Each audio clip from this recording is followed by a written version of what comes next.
মাননীয় প্রধানমন্ত্রী, আসসালামু আলাইকুম। এখানে বিডিআরে বিদ্রোহ হয়েছে।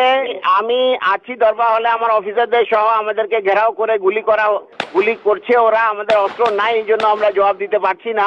অলরেডি র্যাব মুভ করছে, সেনাবাহিনীও মুভ করবে। আপনি যত দ্রুত পাঠাবেন তত তাড়াতাড়ি পরিস্থিতি আমরা সামাল দিতে পারবো। যাচ্ছে, আমি দেখি হেলিকপ্টার পাঠাচ্ছে।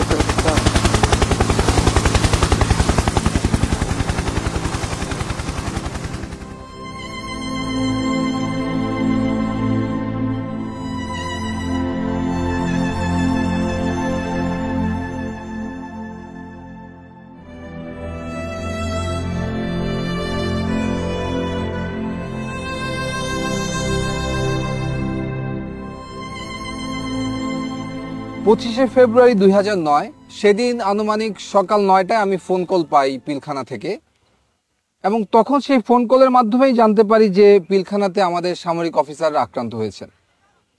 আমি সাথে সাথে তৎকালীন মইনু আহমেদের এডিসি ক্যাপ্টেন জুনায়েদকে এটা ফোনে জানাই, এবং উনি আমাকে বলেন যে সেনাপ্রধান অবগত আছেন এবং উনি ব্যবস্থা নিচ্ছেন। এরপরে এমআইএসটি থেকে আমরা কতিপয় অফিসার সকাল 10:30 বা 11টার সময় আমরা এই আবাহনী মাঠে চলে আসি, এবং এসে দেখতে পাই যে অলরেডি 46 ব্রিগেড এই আবাহনী মাঠে ডিপ্লয়েড অবস্থায় আছে।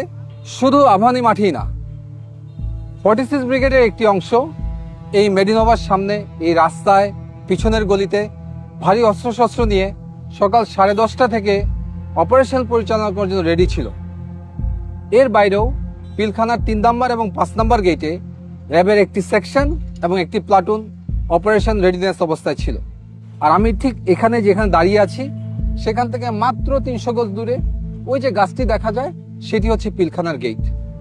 অর্থাৎ পিলখানা থেকে মাত্র 300 গজ দূরে সকাল 10:30 থেকে সেনাবাহিনী অপারেশনের জন্য সম্পূর্ণ প্রস্তুত ছিল, অপেক্ষা করছিল একটি আদেশের জন্য, মুভ ফরওয়ার্ড।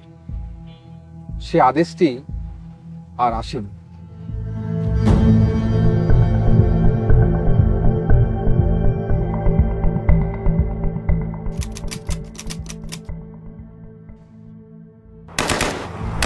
আমাদের কাছে সর্বোচ্চ অস্ত্রটাই ছিল হচ্ছে 12 বোরের শর্টগানগুলো। তো সেই হিসেবে আমরা শর্টগান ফায়ার করে আমরা গেটের দিকে এগিয়ে যেতে থাকি, এবং একটু পরেই আমরা নিউ মার্কেট গেটটা দখল করি। র্যাবের তৎকালীন এডিজি ছিলেন হচ্ছে কর্নেল রেজানুর খান।